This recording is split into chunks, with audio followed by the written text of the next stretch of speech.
All right, here's my last color to feature. This is a mixture of two different colors. This has got apparently a chameleon built in, and I added a little bit of interference gold in this as well. So I don't know how this is going to turn out. This is a little bit of a wild card. So we'll have to see.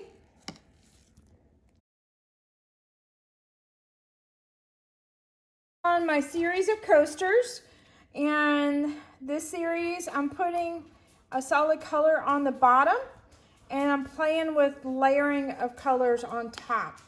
So I'm probably going to do two coats, maybe three. We'll have to see how they work. Sometimes the resin needs another coat. It just depends on what's going on. So this one, I thought I'd do something different, and I wanted to play with mixing colors together. And this is a color that is by Black Diamond, and it's got a chameleon base color in it, so it flips around. I believe the colors are rose and gold, and then I thought I would hit it with a little bit of interference color, and I've got an extra interference sparkle in there from Resin Art with golden mixed in there. So this ought to be, I think it ought to be pretty, but it is a bit of a wild card. I don't know what it's gonna really look like. So all I'm doing basically right now is coating this bottom of this coaster mold and with this color, let it set, and then we're gonna play with some other colors on top of it. And by doing so, hopefully we'll allow some of this color to peek through.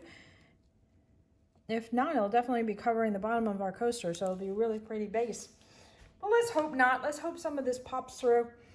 But these molds here are sold on Amazon, and I believe they're a popular baking mold for doing small cakes. So they seem to be really popular also with creating resin coasters.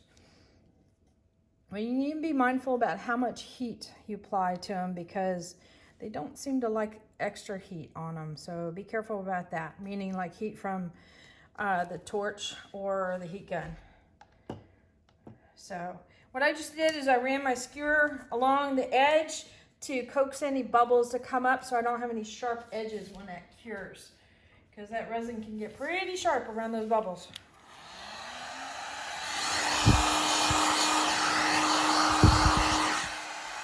I'm going to do a quickie pass with the heat gun, and then after it sits for a little bit, I might do a little bit more.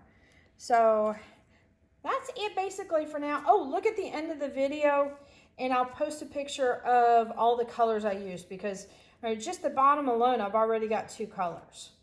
So this is a good lesson in how to, one, mix your own colors and have some fun with it. And 2, how you can play with layers on whether you're using it for coasters or paintings or trays or whatever your imagination goes, and how resin will interact together in layers. So that's kind of what we're covering here today. Alrighty, till tomorrow. Howdy, howdy, y'all.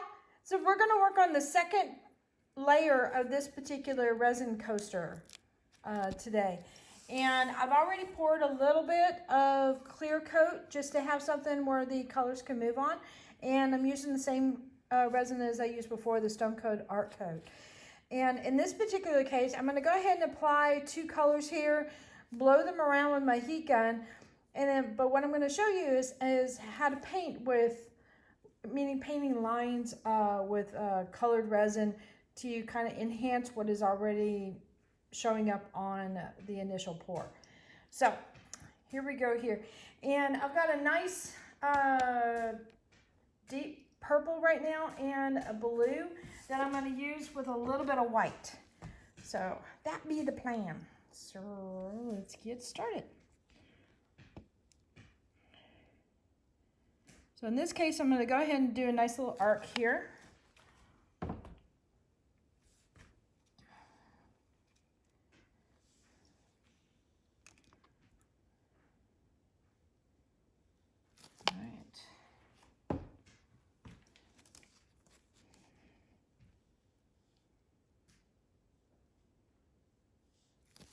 All right, the first thing I'm gonna do is I'm gonna heat this up briefly, let it sit for a second.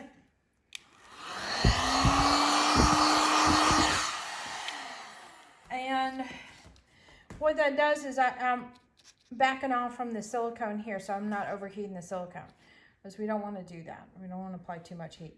So the next bit is I'm going to literally blow this around all over and maybe blow it towards the edge and then back off quickly. So it's a pretty fast technique on this application part.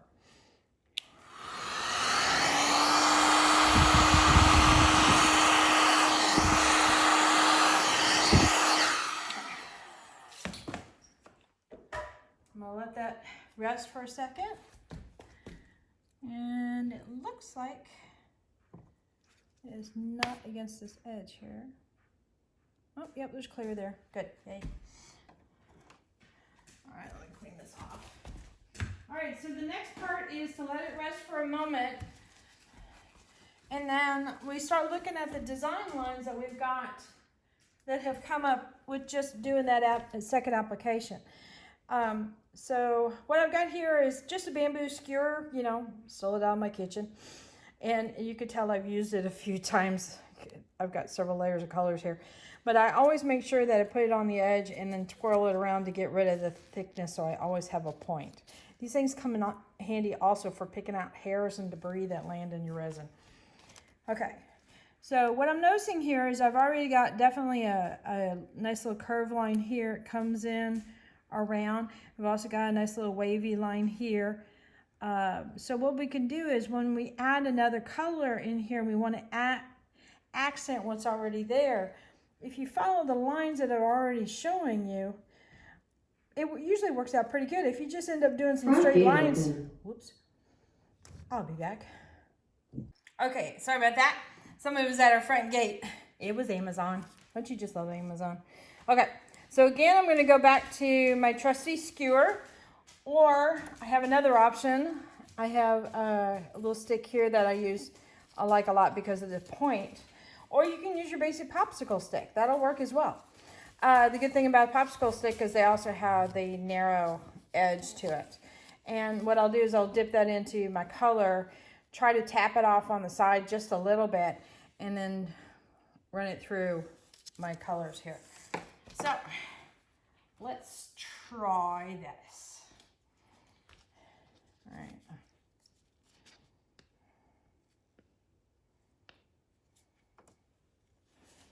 Okay, so here's my silver already. I'm gonna just run the stick through that so I can pick up some silver, tap it across the side, and then I'm going to follow some edges here.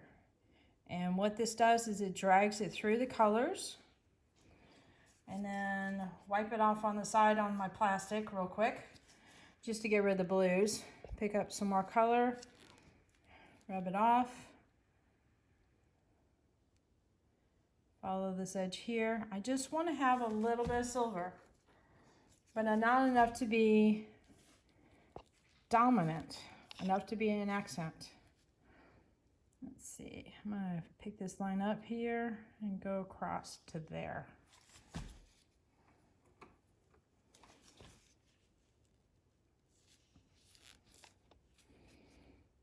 Let's see. I'm going to try and see if I can bring this line on down. Well, if anything, I drag the colors down. Sometimes that happens where you don't pick up enough of the silver. So we'll try that again. There we go. Just enough to give it a little bit of an accent. So let me bring you down in for a little close up here.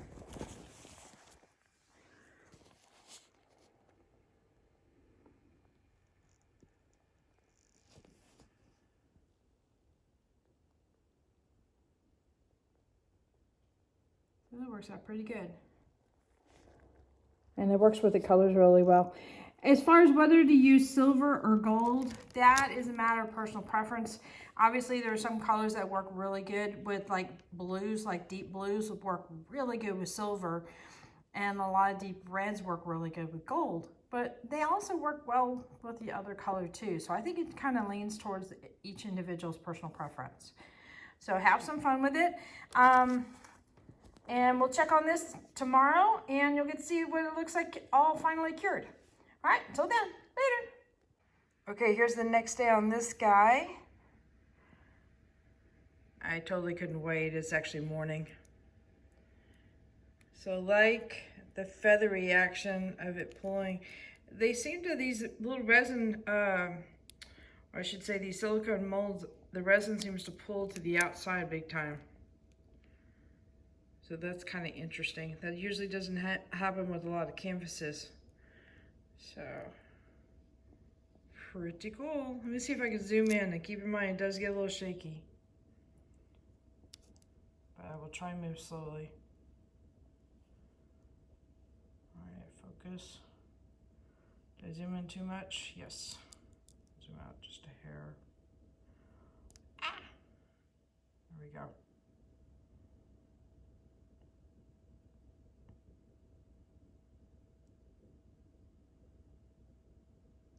That's kind of cool.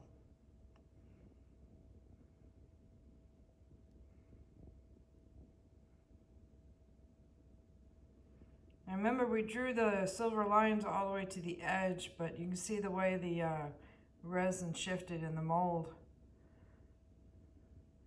That it almost kind of pulled in the middle on this one. Usually that doesn't happen with canvases, so. Pretty cool. All right, guys, hit that like button, hit the subscribe button, but definitely hit the bell to get notified next time I put a video up. Later, y'all.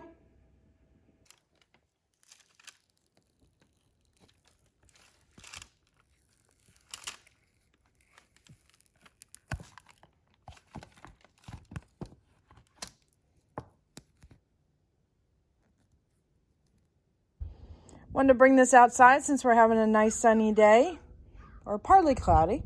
But this is the one that has Purple Bliss by Black Diamond and a mixture of Blingits, the Gold Blingit by Color Art.